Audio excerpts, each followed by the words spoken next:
All right. Welcome back. Um, I just restarted the live stream because we noticed something was wrong. Something with the connection, probably. So the earlier live stream was interrupted, and I'm gonna take another look at the game between Jean-Marc Njofang and Guy Tatou. Just to be sure that this game gets broadcasted. Um, we're gonna take another look. I already talked about it. Maybe you heard something earlier, but I'm gonna pick this up right from the start and go through it. Important game because these are the two African players in the finals, in the Grandmaster finals, and one of them is gonna be African champion in Frisian Draughts, which is an important title to have to earn. So let's see how they go about. And here we see a very regular opening between the two players, with both giving an opportunity to take out the corner with a move like this. And after this, if white plays that, for example, black could also take out the corner. And here we have like almost a symmetrical position. This doesn't happen though, but just to point out the opportunities, and it's a completely different type of game. So the choices you make here already early in the opening very much control what type of play you will have. So this has been played so white doesn't go into taking the corner, but black does finally, because white left it open there to play like this. And so that's the main difference between the two players' positions. They both have a lot of pieces, also a lot of pieces in the center. So this will promise to be a game with some combinations. This is not an easy game. It's complicated with a lot of calculation and a lot of possibilities to go wrong. Especially after a move like this, you have a hole here, you have a hole here, and also here. Already here as well. So there are quite a few holes in white's position, but of course, there's not a real thing black can do about it at this point. He has no attacking positions here. There, but as soon as the pieces of both forces move closer, there will be possibilities, combinations, I think. So now also black has to make moves, and also that will cause some holes here and there, some possibilities for white.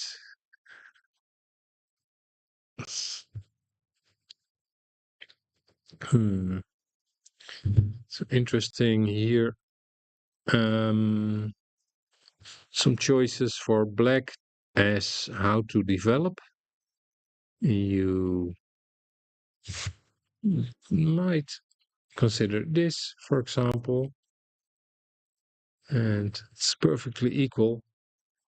And but black chooses to move this one, and that gives an advantage to white. So I think here already it's a positional mistake. So I think both players are about equal here, and this would have been the better move. Just develop, and maybe later, if possible, you go here, and maybe even go here, and then you take that way if if you want. And so you have a couple of moves you can play in the short corner. And like I said before, this square is so important.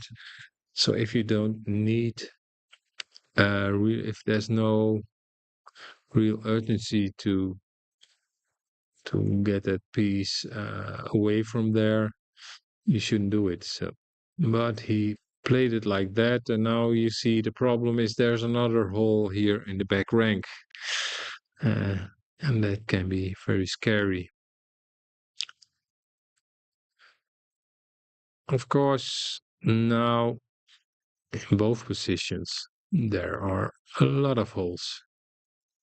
Just let me click on them, and it's pretty clear that this is going to be a very combinational, very sharp game. And there's no doubt about it. There's going to be some tricks coming. It's just a matter of waiting to see who is the first who will make a mistake. So here it might look as if white can have a little combination. And earlier on, I have been looking at this move, and you can go wrong here. So because now you get this and win a piece. So I've been looking at that move. So this wasn't played though, but this was a possibility, and the only good move here is this. But then this, it's only four here. They're okay, but there's quite a big majority here, and white will try and attack the black corner on that side of the board, on the left side. So let's take a look at what happened. This happened, this, and then Jean-Marc found another good and useful move. Because he has a clear threat now, and the threat, of course, everybody will see this, is go there and you take. So uh, if black doesn't defend, so if black plays like this, you will take, take, take, take, and you will have one, two pieces. But if how to defend? So how to defend against this? Black chose to move here. So yes, that's a defense against this. But Jean-Marc found another way to get a piece here. And it's like this, giving up two, but you take four, so you win two pieces. And the other main advantage here is you get a very good, strong position as white with this piece here, all these pieces on the side. So is there any other way black could have played? He could, of course, play like this. So this also defends against this move. Because if you move like this, you will just take. And what about this? So yes, still white can play this, but he does not win four pieces here, but only three. And his piece is in the middle, not here. And if it's in the middle like this and this and this, it's still very much playable for black. Very playable still. A lot of possibilities here.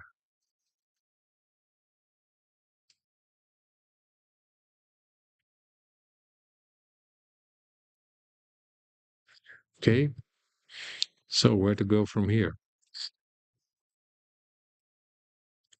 Jean-Marc saw this move, this was played, and this is the position. I must say, this is not too good for Gita too. And even now, even more, White is really putting the stronghold here, strong position because it's very hard to play anything. Yeah, maybe you should bring this one up and then you can do some exchanges. But you know also that if you're two pieces down, these exchanges they don't help you. You should look for tricks here. But so this is actually what was played.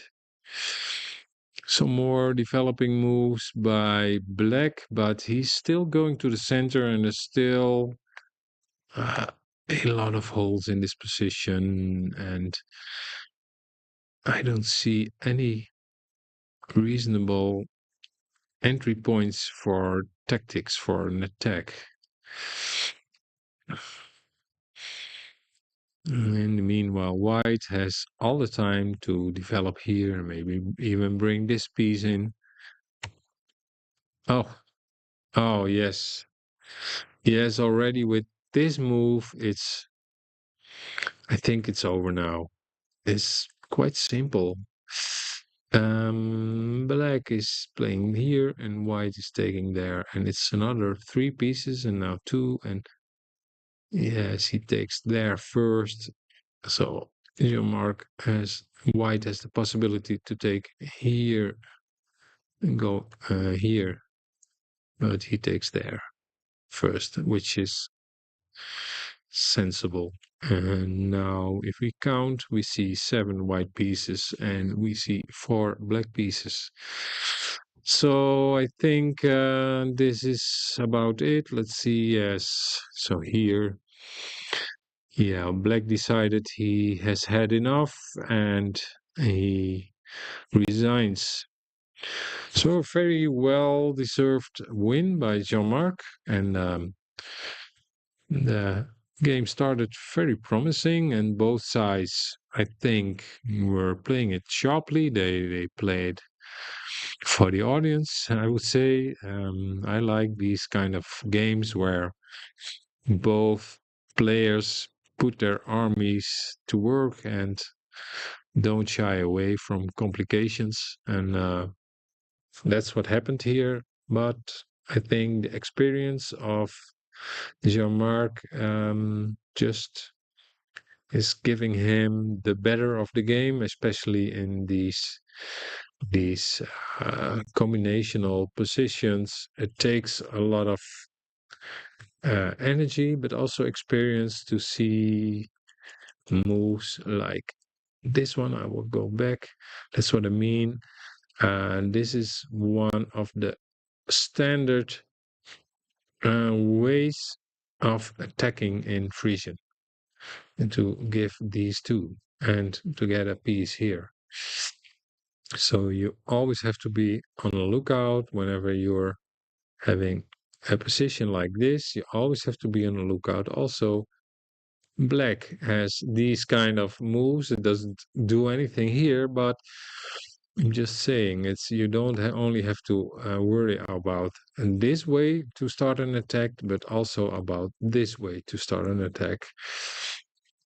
And I think Jean-Marc knows this. I think he has played these moves before, and for Guy, it is new. Still, though, I think Guy did a wonderful play in the opening because it's very complicated, and he managed to play the right moves. I mean, this is just fine. Now, well, maybe, yeah, maybe this one here. This is a lack of also a lack of maybe positional understanding, and I cannot blame him for it because that's something that will shape over time. And for now, I I think yes, this is just a little bit asking too much for the position, and here you see the result. Um, like I said, a lot of holes, and you see the combinations are coming, and this was the winning combination in my view. And the rest of the moves was here's another combination, but it's already over. Yes. Okay, now let's take a look. Jan van Dijk and Domchev.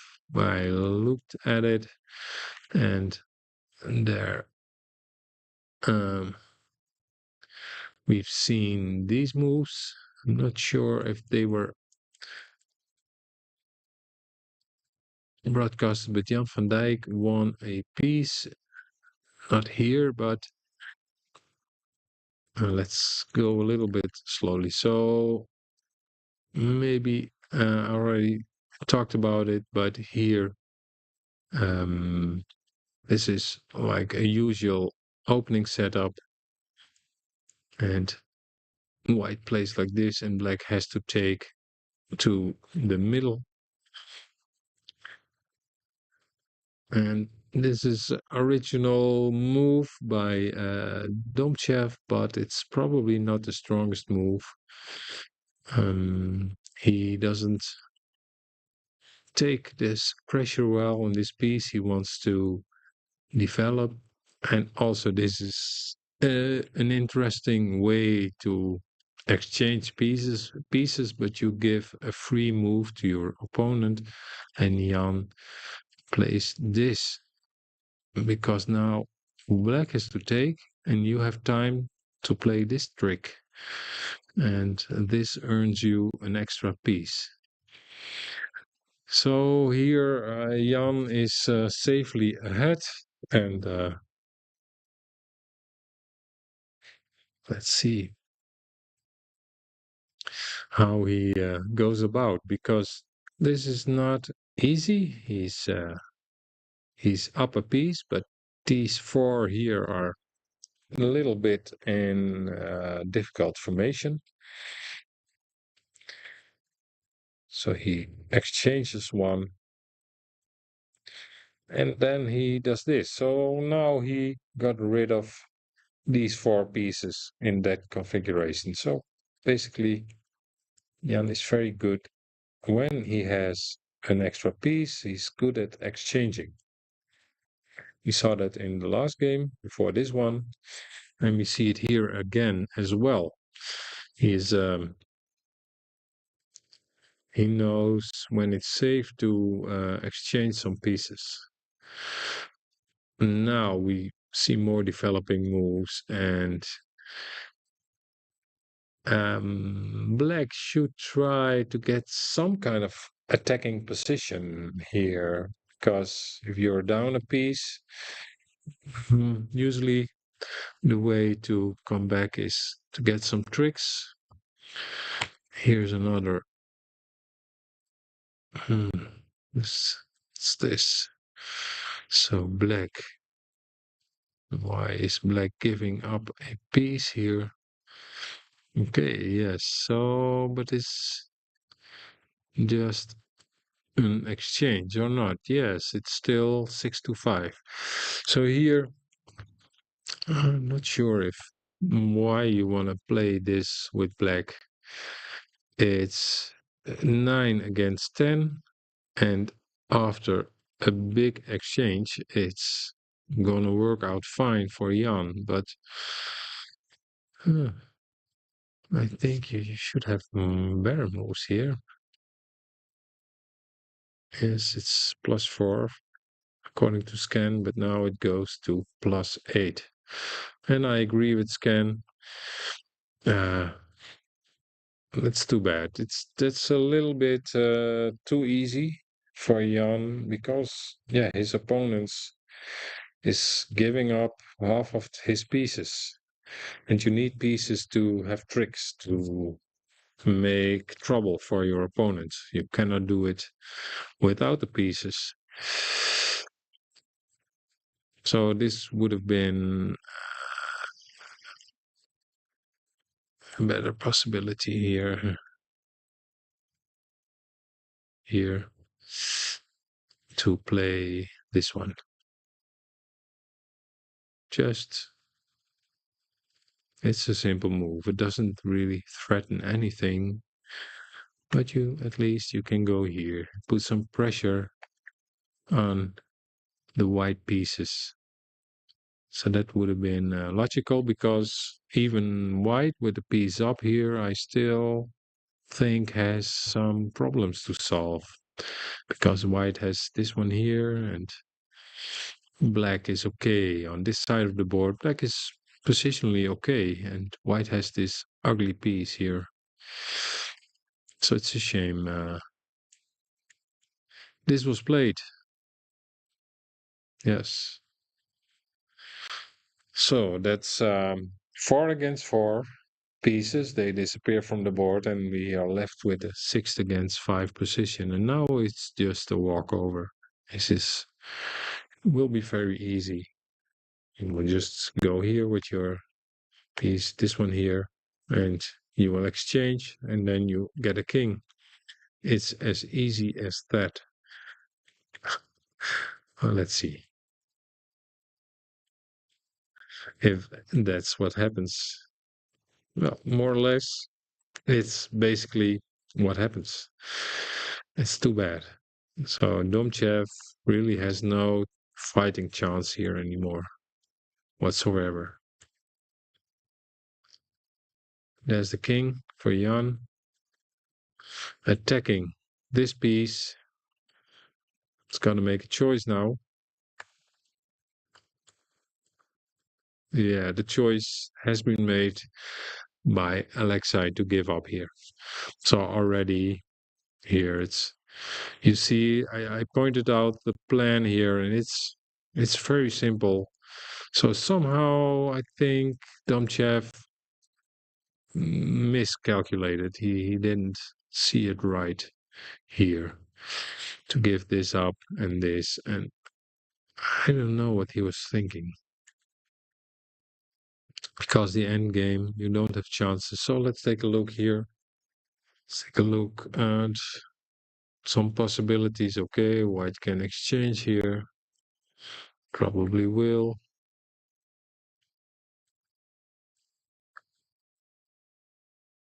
Yes. Well, these are moves by scan. What would a human do here?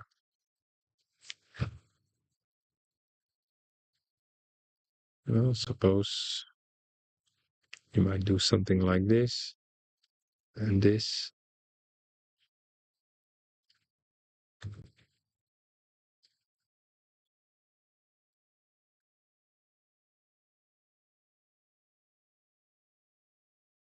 Oh, okay. So you have this trick, because black has to take 2. So you cannot take here. You have to take 2 if you can, and not 1. So this, and then maybe here, here. Maybe some possibilities here for black, but I don't want to go too deep into it. But I think the game was really lost here with this move. It's getting too simple for Jan to just see the plan. It was executed, and yes, yeah. Okay, over. I'll take a short break, and after that, I will be back with the moves we haven't seen, or the games we haven't seen so far.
So I'm back to close out this live stream for today. Tomorrow we will see the final round and maybe some playoffs. We will see what happens. Also tomorrow there is a Frisk tournament, the uh, African Championship Frisk. Um, we decided to organize because we have some more time on Friday, and then on Saturday we will have the Women Championship.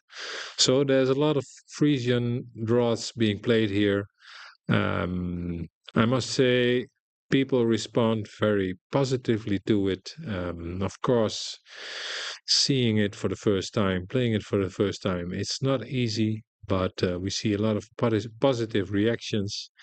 And after today, well, we can conclude, of course, Jan van Dijk is leading in the Grandmaster group with Jean-Marc and Joe Fang and Alexei Domchev also having 1 point each.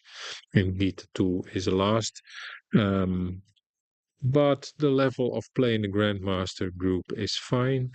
In the other group, we see a little bit more mistakes in the Master group. There, at least, I know that Stefan Nkodo is leading with 2 points, and we will see tomorrow how this will be ending. So I would like to welcome you back to this live stream tomorrow. Have a good day.